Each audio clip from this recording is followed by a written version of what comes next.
All right, so I've gotten a lot of questions, mainly on my specific video I did about these that's done like a ton of views, and I wanted to make some clarifications. Let's go ahead and pull this old carburetor apart.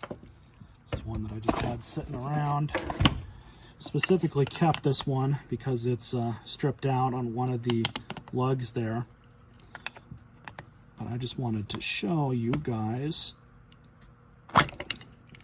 this issue that these can have. So you presumably took one of these apart and had to clean it out, or had to rebuild it, or put new emulsion jets in, and one way or the other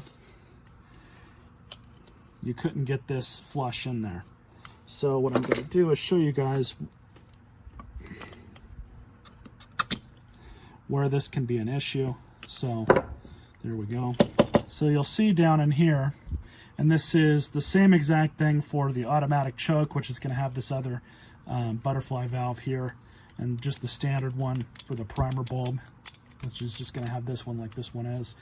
Doesn't matter, same thing. You're going to see this little white donut that's in there, and I'm just going to pull the floating pin off. This little donut that's in here, sometimes they can loosen up, and I don't know if I'm going to be able to get this one out. Yeah, there you go. So these are very easy to knock and jostle around in here, and you'll see it's got this hole in it. That's very important because your emulsion tube goes right in there just like this. That's more or less how it goes. So we're going to stick this back in. You make sure this hole is down, and make sure that everything is in correctly. And I'm actually going to install this wrong, or at least try to. So I installed this incorrectly. It's very easy to do, and now that little hole right there is blocked off. So try as you might, you are not going to be able to get this thing back in all the way. Sometimes you can if the hole is just slightly cocked, just enough for that to go in, but then it's not going to go in all the way. And then you're going to have issues with the carburetor leaking. Like I said, this is an old junk carburetor, so I don't really care, how much I'm messing it up for this video. These never really go bad. Like I said, this thing is stripped out, so there's no really sense saving it. It's got plenty of other good parts on it that are worth keeping. But anyways, that's what I just wanted to make this point of. A small screwdriver.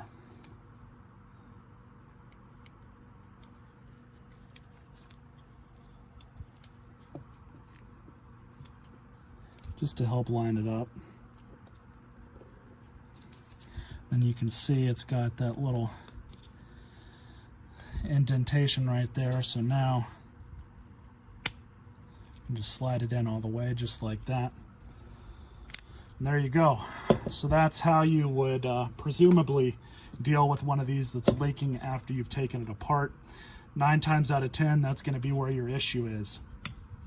Any other issue you might have with one of these leaking, it'll be because the needle is not installed correctly into the carburetor.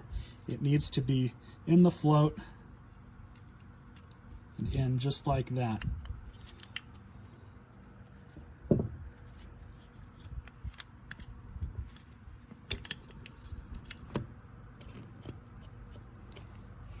There you go. And then this little guy, the O-ring goes into the cup, which is on the outside. Goes in nice and flush. It only goes back in one way. So, and then you got this little pickup pool here, I guess you could say, for fuel. It goes on like this. It will not install like this. So this is for this to dip down into it.